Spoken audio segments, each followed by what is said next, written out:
Welcome to the Extra Mile podcast for bar exam takers.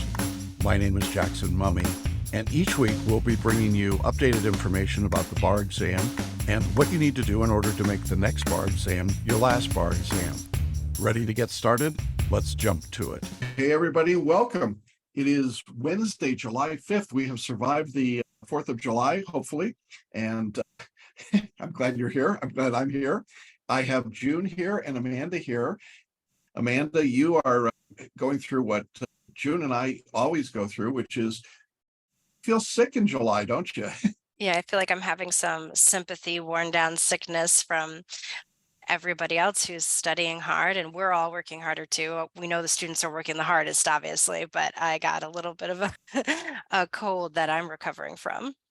Yeah, this is a real thing for us. Somehow it's contagious across the internet. I don't know. But over the years, and June can attest to this, I almost always get sick in February and July. So knock on wood or wood synthesized fabricated materials, I'm going to stay healthy this year, right? We hope. In any event, glad that you're all with us today. We have a lot of information to give you. There have been some significant things happening in the bigger world that are going to impact the bar exam. I'm going to talk a little bit about that today. Then we've got a few questions that came in during the week, a quiet week because everybody's studying and we had the holiday.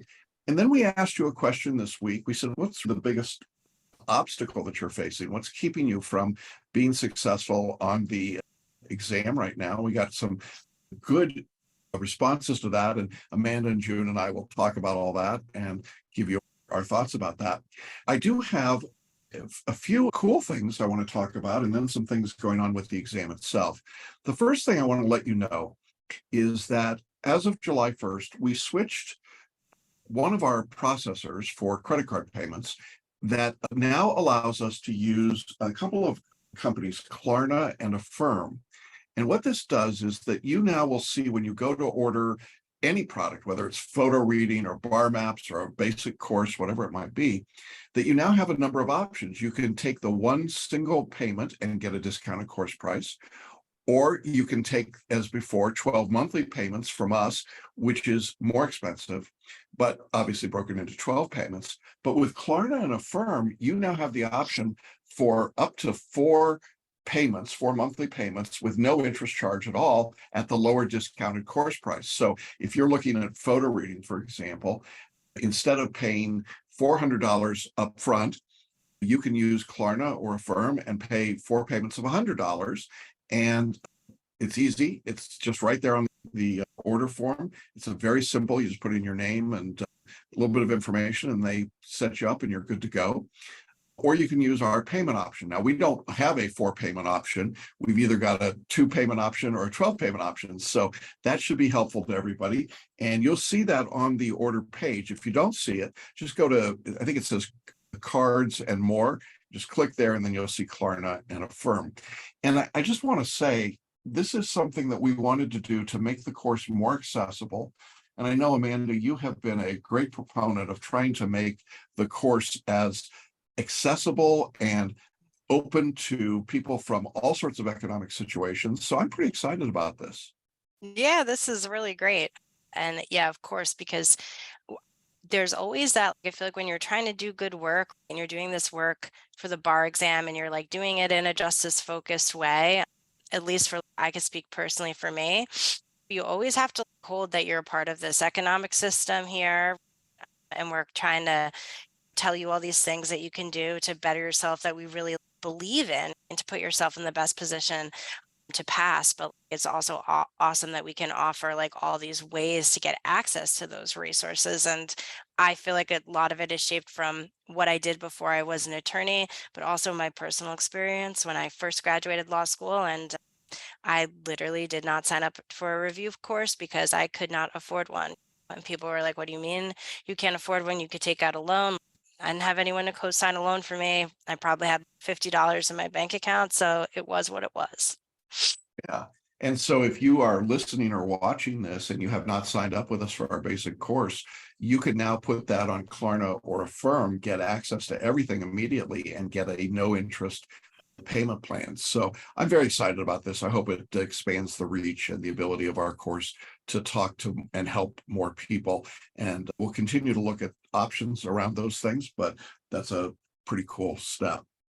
I want to spend a couple of minutes talking to our Florida students. I know we've got a lot of you that are not Florida students, but I just need you to bear with me for a minute because a lot is going on in Florida.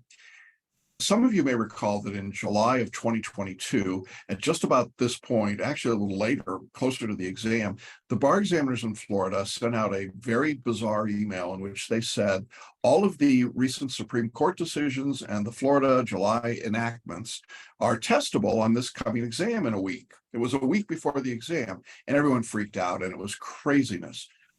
We are just assuming that the Florida bar will take that same position again this year. And so in anticipation of that, a couple of things have been done, and I want to talk about those. The first is for Florida, there is a significant change in the alimony rules in the state of Florida. This is going to affect domestic relations very distinctly. The quick summary is that permanent alimony is gone in Florida. It doesn't exist anymore. And there are new rules around durational alimony and how long it can last. We've got rules around rehabilitative alimony. We've got rules now about adultery being a factor. There's all sorts of things going on. So if you're a Florida student, when you sign on to your Florida online course, go down to domestic relations. It's one of the last subjects in the course. And I want to say in that lesson, the very last lesson in that unit is a video that I've recorded going through the alimony rules. It's about a 10-minute video. I think it will be very helpful for you. In fact, I think it's a necessity. And we have not heard distinctly and directly from the Florida bar that they would test these new rules. They just went into effect 4 days ago. But based on current history, I think it's prudent to do that. So make sure you watch that video and you take good notes so that you know what these new rules are. You don't have to cite anything. It's just literally, here's the structure of the rule. So I wanted everybody to be aware of that. In addition, if you're a Florida student, you already know that 3 subjects, trusts, UCC 3 and UCC 9, are theoretically, at least, no longer essay subjects, they're multiple choice subjects. We've been working on a variety of editorial pieces. But one of the things we've done is we've added, I think, about 100 questions, maybe more. In those 3 subjects, they are in your online course, and they are in the books, the PDFs, obviously not the print books, but they're there for you. Make sure you go through and do those 3 subjects. Trusts, UCC 3, UCC 9. I think we're probably the only course. I've talked to some people in the last couple of weeks in the big box courses, and I said, what kind of materials do you have for UCC 3, 9, and trust? And they said, we've got essays. Not going to help you. So we've got lots of multiple choice questions. You will see them on. Here's a hint if you're listening. I think between trusts, UCC 3 and 9, you're going to see at least one, if not all 3 of those subjects on the exam in July. All right. Now, those of you that are not Florida students, you can start listening again, and for everybody. As you're undoubtedly aware, the U.S. Supreme Court ended its term with a series of announcements last week and decisions. And as always, this is troubling for the bar exam because it comes so close to the July test. Now, we have guidance from the NCBE that says the recent term decisions, the ones that were just announced, will not be tested on the multi-state bar exam, and they will not be tested on the uniform bar exam. So if you're a UBE student in July, forget it. You don't have to listen again for another couple minutes. But if you're in California, Florida, or Georgia, we do not have guidance in California or Georgia. We don't know if they would test these decisions. In Florida, we do have guidance from last year that suggests they might. So what we've done is to prepare a brief video again on the most significant of those decisions for the bar exam. And you will find that in the constitutional law unit in your online course. And there's also a lecture from last year, which you probably want to listen to, even if you're in the UBE, because now those decisions from a year ago could be testable. I'm not going to get into the merits of anything the court decided, other than to tell you that apparently case or controversy no longer matters. But having said that, there are some decisions that are significant. And in Florida, where we know that the examiners are hyper-politicized, I don't think it's impossible that you would see some decisions as There's some decisions around First Amendment and LGBTQ questions. There's a variety of things that went down. There's obviously affirmative action. That's a huge topic that's been tested on the bar exam for years and years. Those rules obviously have changed. So here's my guidance to you. If you're in Florida, you absolutely have to watch this lecture, and you should assume that's the law you're going to be tested on the Florida bar exam on the essays. It won't show up in your multi-state. If you're in California or Georgia, you should be aware of these things. It is possible, though not likely, that you'll see this year's decisions tested, but also very likely you might see last year's decisions tested. And if you're in the UBE, you will not see this year's decisions tested. You may see last year's decisions. So that's what's going on. And then one other piece about the Florida exam, because God, it's always Florida.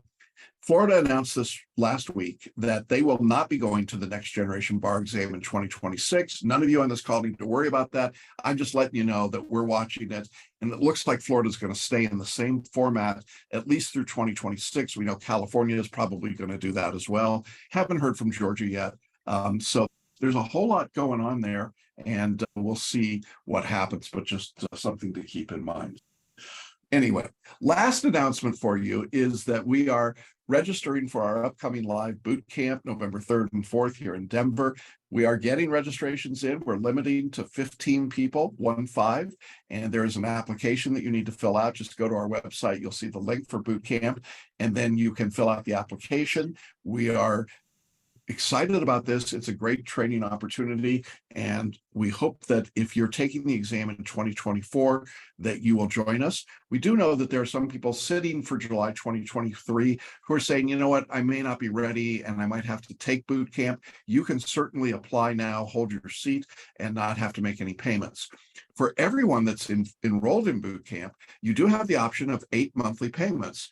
And I'm not sure, but Klarna or Affirm may even make that more affordable for you. So check that out as well. Babka and Amanda and I are going to take some questions that came in this week and see what we can do with them. So let's go ahead and we'll jump in. First question we've got today is, how long are video lectures in bar maps? I don't know if I have enough time remaining to do full lectures in the subjects. I'm interested in hitting the subjects I'm most concerned about. That is exactly the point of bar maps. Bar maps gives you the full lecture, but it breaks it into these small subsections so that when you go to watch the lecture, the first thing is a menu that has all the subtopics of the lecture and the time of it, which is really a wonderful tool, because you can say, I really want to read about whatever it might be, hearsay exceptions, or if you're in property, maybe I want to understand something about the rule of perpetuities. I don't know, whatever it might be. And it just tells you that. You click right to that and get right to that section of the lecture. Watch it. If you want to keep going, you can keep going, but then you can stop. So it is a very, very efficient tool. Bar maps also includes mind maps. Some of you have asked about the mind maps. Are they fully completed for you? No, they are not. They are the framework mind maps in every subject. And the reason we do frameworks is because we know that the value of a mind map is actually doing the work yourself. Babka, did you do any mind mapping when you were studying? Yes, I did. And I would tell you it was very efficient, because rather than flip through the outlines, I would just look at my mind maps. All right, this word triggers this response, this word triggers this response. And for me, it was very efficient because, of course, who wants to go through 100 pages of stuff? But mind maps, yeah. 3-4 pages, straight to the point. Yeah. And Amanda, I know you were mind mapping a lot. Oh yeah, definitely. And I did I have bar maps or fast finish? I don't know. They're both such good tools. They're both in bar maps. Yeah. Yeah. Okay. So they're both in bar maps, and it was really good for, like you said, just refining.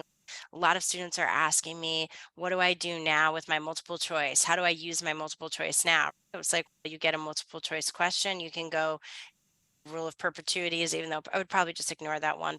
Whatever other subject you want to dive into, you go to that spot in the lecture in the bar map and you get a quick overview, and then you can add to your own mind maps really to solidify your understanding of it. So I think it's great.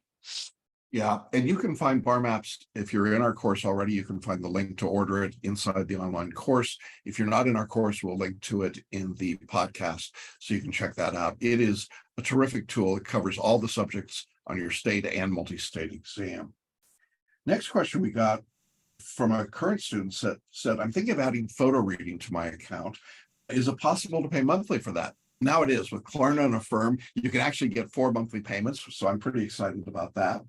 And the student also said, how many videos are there? What's the structure of the course? Which is a great question.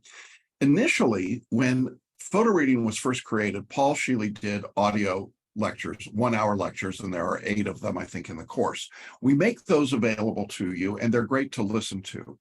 But over the years, and I've been teaching photo reading for about 15 years now, I developed a teaching program where I go through the entire photo reading system in a little under 3 hours. And that lecture is actually included in your online photo reading course. So you could actually just watch my lecture and skip the 8 hours from Paul and just do my lecture and learn how to photo read in a few hours. And so what we want you to do here is to learn the basics of photo reading. It takes just a couple of hours to do that. And then we're going to show you how to mind map, because we really think that photo reading and mind mapping are so integrally connected that it's really important to know how to do that. And then we get you into the actual study. Photo reading doesn't take long to learn. It doesn't take a lot to make it happen. You just jump in and go. And the course is structured to integrate with your study. Now, the other important thing about photo reading is that once you're a photo reader and you're in our online course, you will see a separate set of timing instructions that tell you photo read for 10 minutes and then mind map for 2 hours. So you're saving those hours that you would have normally read, and that's pretty efficient. Amanda, I know you get a lot of students in your group calls that are talking about that process. Am I describing it in a way that they're experiencing it? Yeah, I think so. A lot of students talking about that process and how they're using it and what to do. And I always say that I wasn't a photo reader. There's not one way to take the exam and study for the Right. exam, but it certainly helps people who really struggle with reading quickly. So there's definitely a place for it. And I think students who have mastered it, right, and taken the time to do it, they've done really well and found success with it, not only in the bar, but like beyond the bar. Yeah, it's funny. It is strange. I talk to people who were in the course past and then say, oh, I'm still photo reading today, and it's helpful to me. So that's a nice piece. Bob, were you a photo reader? No, I don't think so. Yeah, so I've got 2 non-photo readers here who passed the bar. So you don't have to have it, but it's a great tool. And I would encourage anybody that's thinking about it, there's still time to learn how to use it. It would still be helpful even for the July exam. And if you're taking the exam in 2024, I would absolutely recommend it to you. All right, the next set of questions. Someone was asking about the MBE practice questions online, and they said, is there a way to see the difficulty level of questions that I've gotten correct or incorrect? The answer to that is no, and let me explain why, because this is one of those paradigm things. There are companies out there that claim to have algorithms and evaluations of questions. And I've been doing this longer than almost anybody that's still breathing. The problem is none of that is true. There aren't any algorithms, and there isn't a system by which the writers of the exam, the NCBE, have said this question is a 1 in difficulty or a 2 or a 3 or a 10 or whatever number you come up with. They have never done that. And because of that, it means that any decision about the difficulty of a question is ultimately highly subjective. And because it's highly subjective, it's not terribly useful. That is, I could go through and tell you, oh, I think that question is on a scale of 1 to 10, 1 being the hardest or the easiest and 10 being the hardest. That's an 8.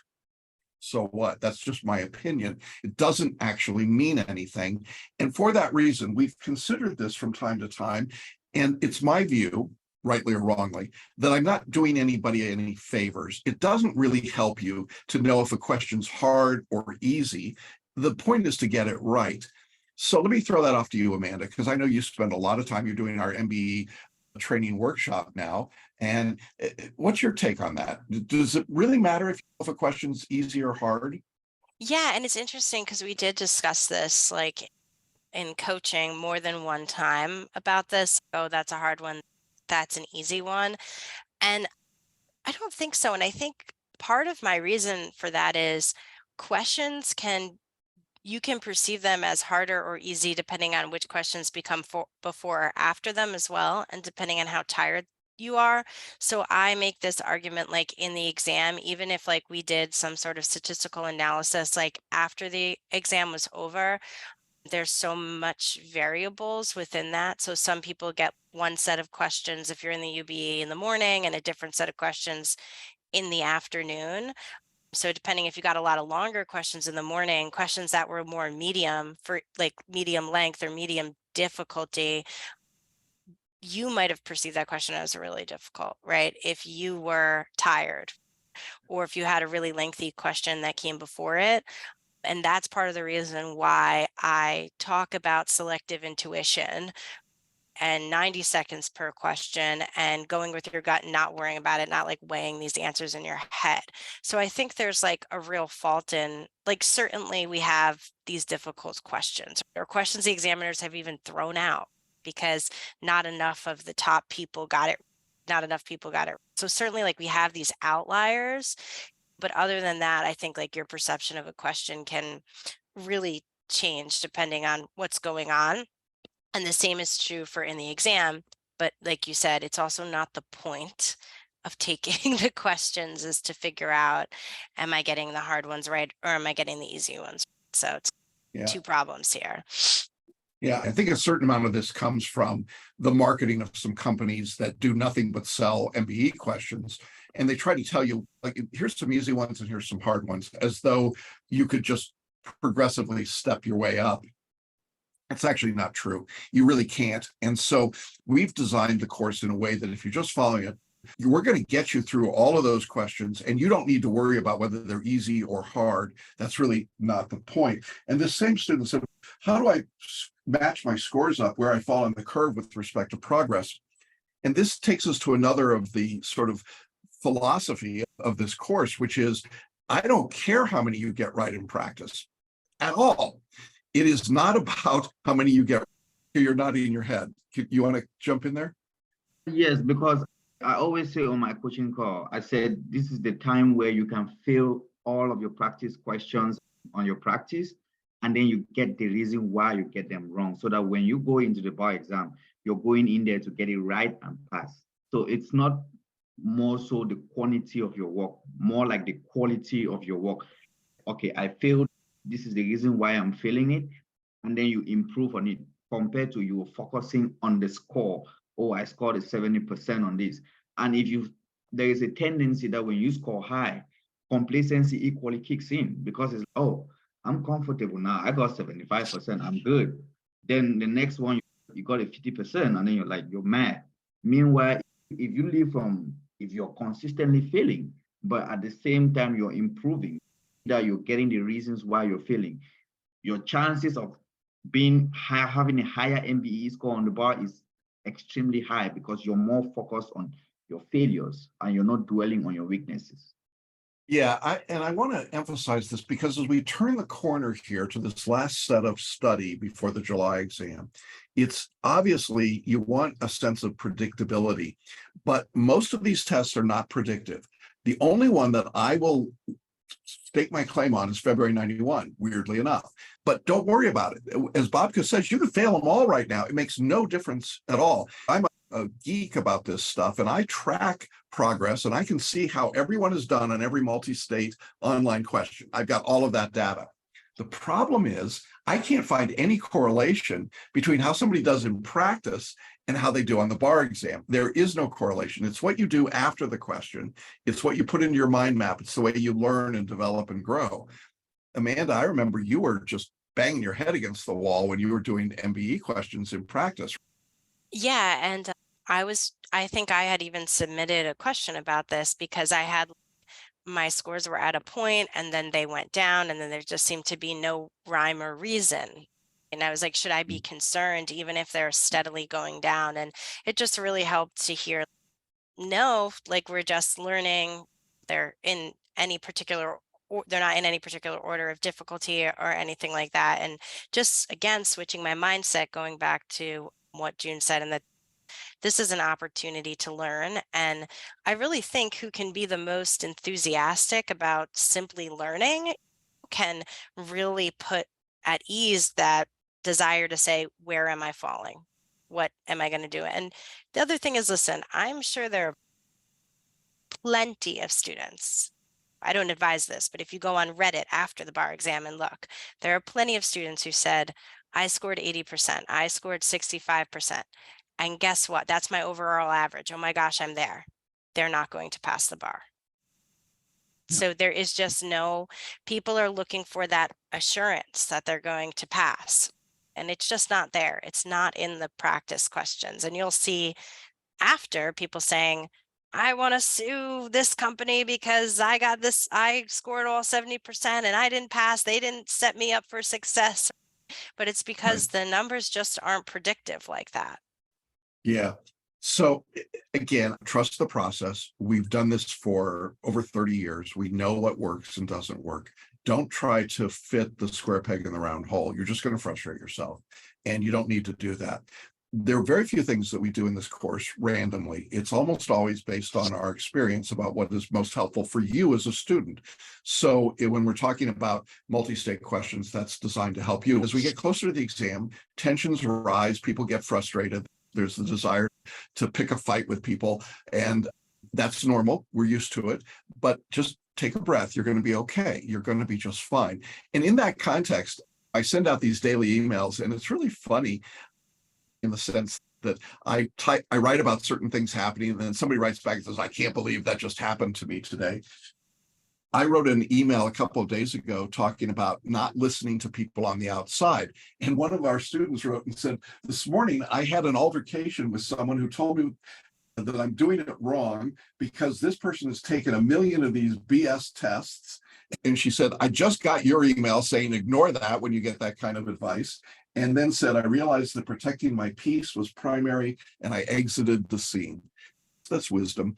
I've done this series for years and years and years. It's a good series, and it really is timed out. And so the things I'm writing about may very well be the things that you're feeling. Babka and Amanda, you guys have been through that series. Am I speaking truth there?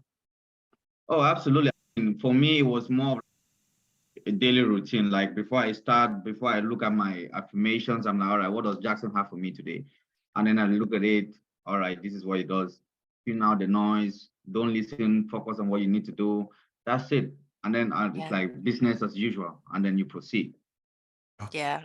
I love that. Clean out the noise. That's good. Isn't that great? And I'm really proud of that student. I'm protecting my peace. All right. We asked students this week, what's the biggest challenge? What's holding you back as you get into this period of your study? And these are always great responses that we get from people. I appreciate the honesty that we have. I picked out a couple of them. We got a lot that came in, but I wanted to just share a few of them with you and get feedback from our coaches. One of the comments we got, and these are representative of the things that I heard, was I have a fear of not being worthy of passing. There's a voice in my head, typically a family member or a professor or someone else, that's told me that I'm not smart enough, I'm not good enough to pass. I wish Sammy were with us today because she had a professor, maybe some of you have heard this story. She had a professor in law school, first semester, told her she should quit and go on and do something different. Well, she's a member of the bar now. But this fear of not being worthy, I wanted to address that and throw it out to our coaches, because I know you guys hear this from the students in your group coaching calls. Amanda, am I right? That's a topic that comes up pretty frequently. Yeah, definitely. I think that a lot of students get past it, but especially in the beginning. But even now, those, maybe you thought you were past it or you found some tools to work with it, but now, the bar exam is looking really real. So that fear continues to bubble up. And I think some people describe it as like imposter syndrome too. And I think some of it has to do with like how we prepare students, like in the world to be professionals. So how we prepare them in law school. So you're carrying a lot of like baggage from this kind of way that we've done things, the way that we have chosen to prepare people for licensure. But I love, just jumping off of from before, don't let that disturb your peace, that you are worthy of being here. And not only are you worthy, I've said this before, our course that has so many students from diverse backgrounds, you're also badly needed. on the other side of the bar. So you're needed as a member of this profession. Your clients need you.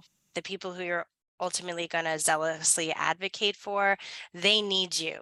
So you're more than worthy. You're also really, truly badly needed.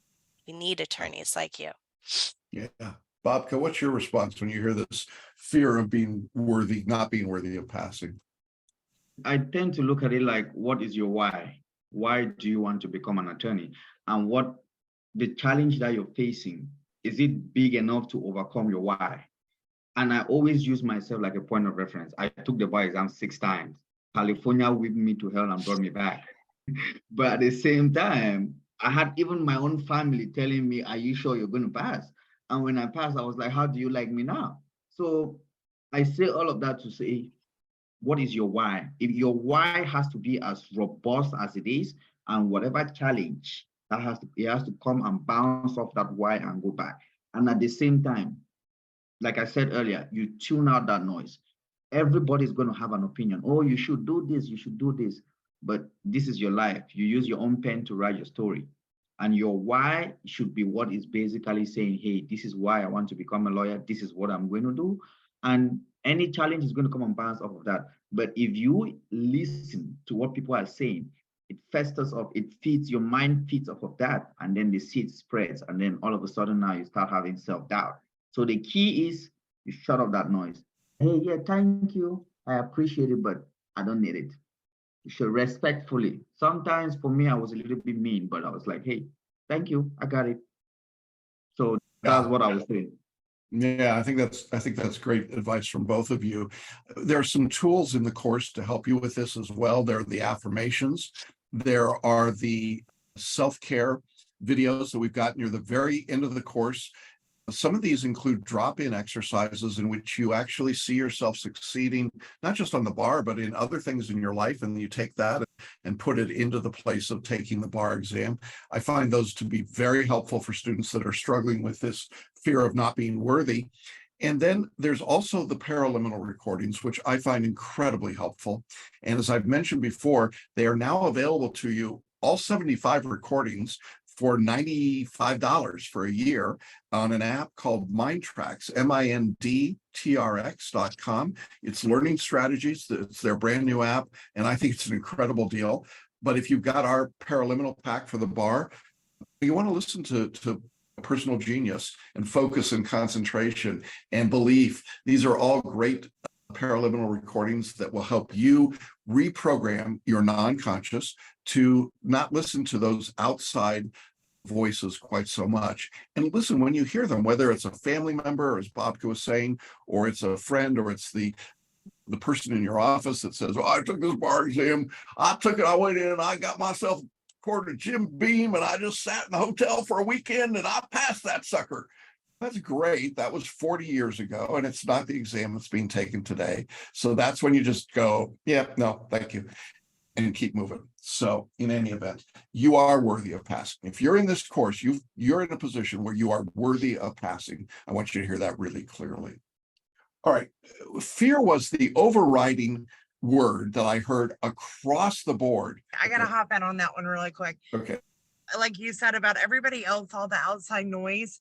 Remember, no one ever tells you about their struggle, which is what I love about our course, because our coaches, everybody's really honest about their struggle to get there, right, Bobka? But everybody wants to boast about their success. So remember that outside noise, especially other attorneys are, oh, it was so easy. Remember that. No one tells you about their struggle, but they boast about their success. So keep going. Yeah, that's wisdom. All right. So the overriding sentiment that I got in all of the emails, I just encapsulated it. Somebody said, I have fear. I have a fear of failure. And I thought that was probably the best, most succinct way of saying the thing that really scares people. They get down to this last few weeks, and the challenge that's holding them back is this weird thing that goes on in our brain that says, if I go all out, if I put everything into this, if I completely make myself vulnerable and I don't pass the exam, then I am a failure. And therefore, our non-conscious steps in and says, you know what, it would be safer to not go all out. And that way, if I'm not successful, I've got an escape hatch. I can say, I was busy at work, or the family needed something, or I didn't have enough time to study, or I took the wrong course, or my mentor is a jerk, or whatever the reason is, or the bar exam is not fair, or there's 100 different things you could say. And so one of the big challenges right now is being honest with yourself and saying, okay, I've got that fear, but I'm going to overcome the fear. I'm going to put myself out there and be completely vulnerable, do everything that I can do, and then let the chips fall where they may. Maybe I pass, maybe I don't, but I'm going to do everything I can do. Don't hold back. And if you're in boot camp, that I end boot camp with a scene from Wonder Woman in which she runs across no man's land. And she does this in spite of incredible odds. And right before she does it, she's in the trenches. This is a World War I scene, and the Allies are in a trench. They've been in it for 2 years, and the Germans are in another trench 100 meters away, and they've been there for 2 years, and it's miserable, it's awful, but they're comfortable with their awfulness. And so they're not going to take any chances. They're not going to risk anything. And so it's called no man's land because nobody can advance. And Wonder Woman says, I have to. My why, to go back, my why is bigger. It's big enough that I've got to take the risk. I've got to go all out. And as she's starting to run through, and it's an incredible scene, you should watch it. And she's doing this, bing, the bolts are coming off. Everybody else gets excited and they jump up behind her and they start charging. The Allies start coming across with her. And of course, she's successful because she's Wonder Woman. But you are Wonder Woman and Wonder Man when we get to this time in the exam. And fear is real, but you don't have to give in to the fear. And that's the point that I want to make before I throw it off to our coaches. You can't say there's no fear. There is. But you don't have to give into it. You don't have to let the fear control you. It is much better, in my view, to be all in and give it everything you've got and not hold back out of some misguided internal, and it's rarely expressed externally or consciously, but internally saying, we don't want to be perceived as a failure, so we're not going to do everything. No, you just got to go for it. Amanda, let me throw this over to you. Yeah, and I also think that taking another perspective sometimes helps people. Like, fear is real and it helps protect us from danger, and we have to say, like, to ourselves, I am not getting attacked by a lion right now. This is just our body's natural response to a stressful situation. And it's so ingrained in us to have fear when we're in a stressful situation. So one way is to say, listen, fear serves a purpose. It doesn't really serve a purpose here. It's not serving its natural purpose. You're having a fear reaction because you're in an extremely high stress situation. But it's not life or death. So we have to tell ourselves that. And the other way is to say, change it from high stress, right, to opportunity. There's no reason to be afraid of opportunity. There's no reason to be afraid of learning. There's no reason to be afraid of being successful. So to keep telling your mind things that are not fearful, that are hopeful and helpful. So taking the power away from like the real stress that you are under. And I know June's does her mindset coaching and her group coaching calls just focus so much on this. But I would say just like one tidbit is just know you're having like a natural animalistic reaction to an extremely high stress situation. That fear is, it helps protect us, but you can say, mind, you're doing a good job, helps protect me from danger, but we're not in a dangerous situation right now. June, I know you do a lot with this. This comes up all the time in your coaching calls and in your individual coaching. Yeah, I do. And I'm going to tag on to Amanda. If you've been in my coaching call, I say a lot that, as Amanda said, fear is in our DNA. It is what has kept us alive as humans for millennia, for as long as we've been alive. But in this day and age, my go-to is with fear, It's a two-part. With fear, unless you're in mortal danger, fear is your compass. Fear means you're being challenged, you're on the right path. So again, unless you're in mortal danger, fear is your compass. And then what I want you to ask yourself, am I fearful or am I uncomfortable? Two different things, same reaction in the body. And ask yourself that. If you're uncomfortable, great. Get comfortable being uncomfortable. That's a great place to be, especially in these next few weeks. And again, like Amanda said, tell your mindset, fear, thank you. Thank you for supporting me. I love you. Thank you for keeping me safe. But right now you're not needed. And then I'm going to leave you with this. The definition of courage is being scared as hell and doing it anyway. So I challenge you all to be courageous and get through this, and you will. And you're all safe and you're all going to do a great job. So keep going, fear and all. Babka, any thoughts about this? I know you experienced so much as you went through your journey, and watching you grow and go to that point where it's like, yeah, I'm just going to go for it. Yeah, my mantra was the only thing on the other side of fear is fear.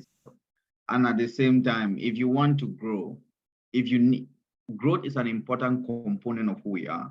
And part of growing is overcoming that fear.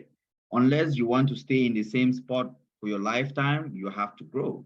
And part of growth is, hey, I don't like taking the bar exam. You want to become an attorney, you have to overcome this fear to pass. And I always look at it like, okay, let's say you become an attorney now, and then you lose your first case. Is that loss of your first case going to stop you from the practice of law? Are you going to stop taking future cases because I'm scared of losing again? No, you're human. If you don't have fear, then there's something wrong with you. But at the same time, it's okay, I recognize that this is a fear I have, but what do I need to do to overcome that fear? Am I going to take on more cases? Do I need to do more research? Do I need to put in more work? But can you overcome it? Absolutely. Now, do you have the willpower to do that? Yes, you can. And I am a point of reference. After having failed 5 times, is it 5 times? I still overcame that fear and I'm on the other side. So you can do it. Yeah. And if you look at the videos that we've done, which are just a small sampling of the people we've helped over the years, there are people that took the exam 20 times or more and then passed. Fear of failure? Yeah, I think that's a real thing. I really appreciate all the student comments that came in that talked about fear. They're honest comments, and we're not trying to diminish that in any way, but it is not the reason to not push forward. And I think right now, I think 3 weeks is when fear actually is at its zenith. It's at the highest, because you still have 3 weeks of learning ahead, but it feels like the exam is tomorrow, doesn't it? And so there's this disconnect that happens, and you say, oh my God, the exam is this tough and it's so hard. And you forget that you've got 3 weeks to get ready for it, which is a huge amount of time the way it goes. And so your fear should diminish. But I think this weekend, and I also think with a holiday, it just gets a little weird. People get a little, oh my God, did I just let that weekend go away and not use it effectively? And so now I'm all scared by it. One of the comments we got that I thought was so great, I asked, what's holding you back? And somebody wrote to me and said, nothing is holding me back. I have everything I need to pass, and I will pass in July of 2023. Yeah, that's right. That is the attitude you take.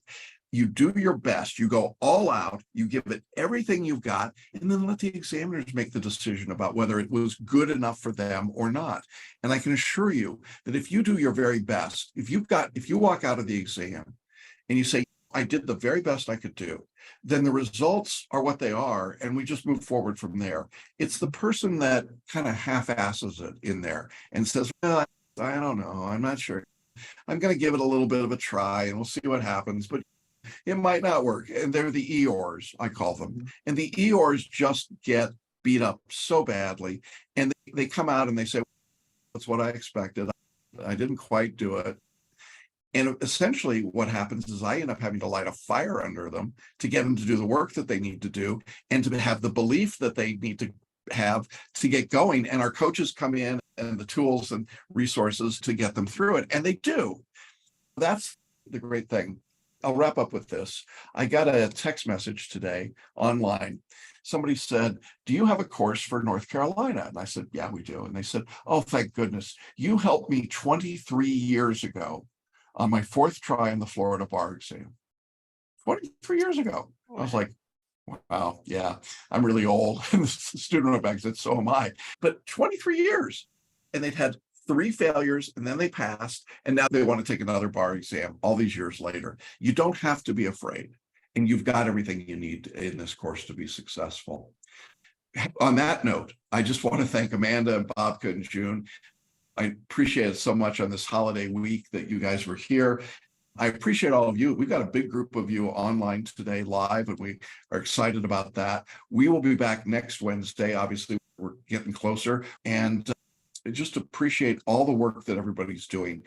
You may not realize how much people are watching you. You may not know that you're modeling a whole set of behaviors and beliefs for them right now. Be that person that you aspire to be. As you've heard all of our coaches say, you have it within you. You just have to believe it. You have to follow the process, trust the process, and you're going to be okay. It's going to work for you. So with that, I'm going to say bye. We'll see you next week. Thanks everybody for being here, and have a great study week, and don't let the fear get you. Bye-bye, everybody.